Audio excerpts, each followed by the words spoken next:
तरफ से आप सभी को स्वतंत्रता दिवस की ढेर सारी शुभकामनाएं।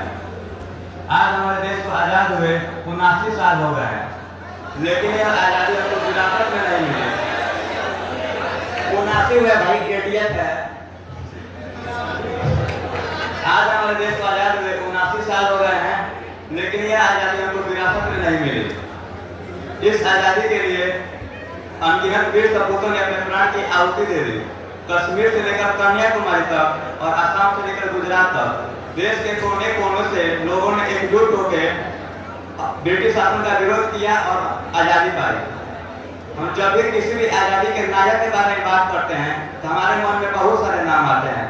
भगत सिंह, सुभाष चंद्र बोस, चंद्रशेखर आजाद, सरदार वल्लभ भाई पटेल, महात्मा गांधी, वीर सावरकर इत्यादि।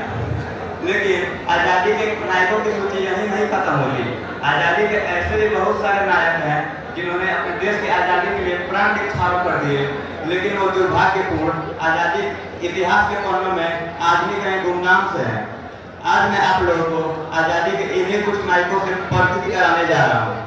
आज़ादी के गुमनाम नायक में मेरे एक प्रिय नायक हैं जिनका नाम मदन लाल ढींगरा है। मदन लाल ढींगरा का जन्म पंजाब के अमृतसर में एक बहुत ही समृद्ध परिवार में हुआ था।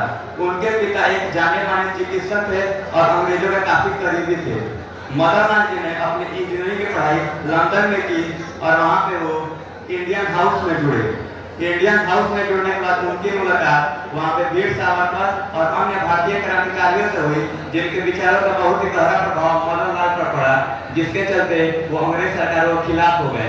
इसी कारण उनका अपने खुद के पिता से ही मतभेद हुआ, लेकिन वो अपने विचारों पे अडिग रहे और जुलाई 1909 में ब्रिटेन के लंदन के इंपीरियल इंस्टीट्यूट में उन्होंने कर्जन वाली की गोली मारकर हत्या की और इस अपने कार्य को अंग्रेजों द्वारा हो रहे दमन के खिलाफ बताया।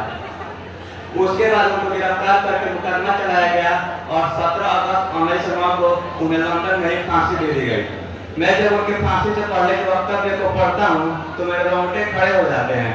उनके फांसी से पहले के वक्तव्य हैं, मैं धन और बुद्धि से गरीब हूँ, मैं धन और बुद्धि से गरीब हूँ, मैं अपने देश को देने के लिए रक्त के अलावा और कुछ नहीं रखता। आज भारत को जिस बात की सबसे ज्यादा आवश्यकता है वह बलिदान देना सीखना है और इसे सीखने का सबसे प्रभावी तरीका खुद बलिदान देना है। मैं रोज ईश्वर से यही प्रार्थना करता हूँ कि मैं इस मातृभूमि के संतान के रूप में बार बार जन्म लूँ और इस पवित्र उद्देश्य यानी आज़ादी के लिए अपने प्राण न्यौछावर करता रहूँ जब तक यह उद्देश्य सफल न हो जाए।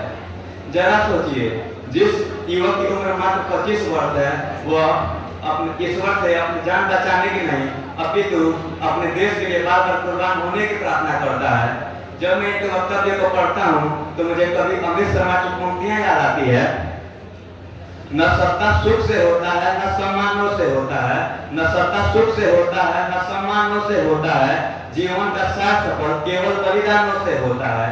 देहदान योद्धा ही करते, देहदान योद्धा ही करते, ना कोई पूजा जाता है, रणभूमि में वीर मरे तो 100 भी पूजा जाता है।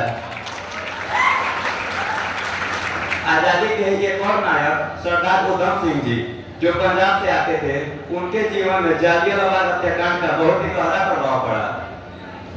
जालियांवाला बाग हत्याकांड के 21 वर्ष बाद उन्होंने इंग्लैंड के कैक्सटन हॉल में जालियांवाला बाग हत्याकांड के समय जो पंजाब के लेफ्टिनेंट गवर्नर थे माइकल ओराया, उनकी गोली मारकर हत्या करके जालियांवाला बाग हत्याकांड का बदला लिया।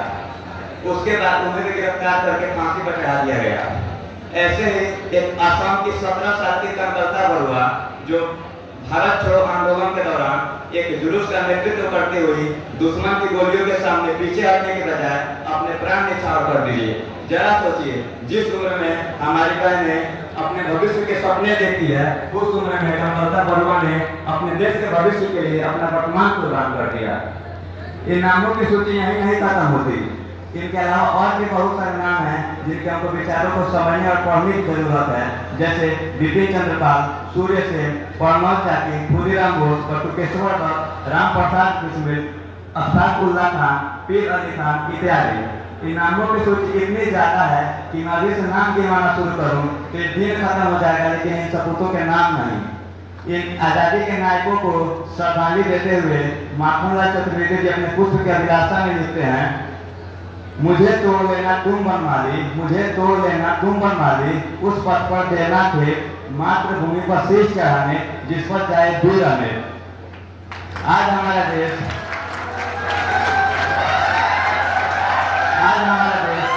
इन नायकों की बदौलत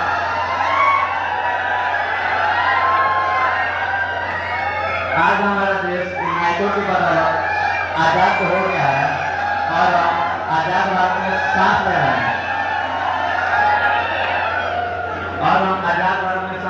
हैं और हम इस वर्ष अपना 80वां स्वतंत्रता दिवस मना रहे हैं। इस वर्ष हमारे स्वतंत्रता दिवस का थीम है वंदे मातरम के 150 साल और विकसित भारत 2047 के लिए युवा शक्ति।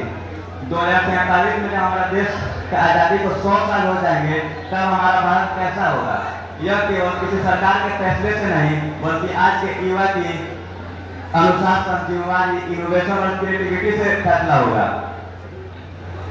आज के युवा को ये सोच के तटस्थ नहीं रहना चाहिए कि अन्याय हमारे साथ नहीं हो रहा है। हमें देश में होने वाले हर अन्याय के खिलाफ आवाज उठाना चाहिए। हम ये सोच के तटस्थ नहीं रह सकते कि सबको फर्क नहीं पड़ता। हमारे राष्ट्रपति नीतीश जी अपने कुरुक्षेत्र में लिखते हैं, समर शेष है नहीं पाप के भागी केवल व्याध, व्याध मतलब शिकारी। समर शेष है नहीं पाप के भागी केवल व्याध, जो तटस्थ है समय लिखेगा उनके भी अपराध। अंत में मैं बस यही कहना चाहूँगा कि हमें अपने देश को और बेहतर बनाने के लिए सतत प्रयास करते रहना चाहिए। मेरी तरफ से आप सभी को स्वतंत्रता दिवस की एक बार ढेर सारी शुभकामनाएं। जय हिंद।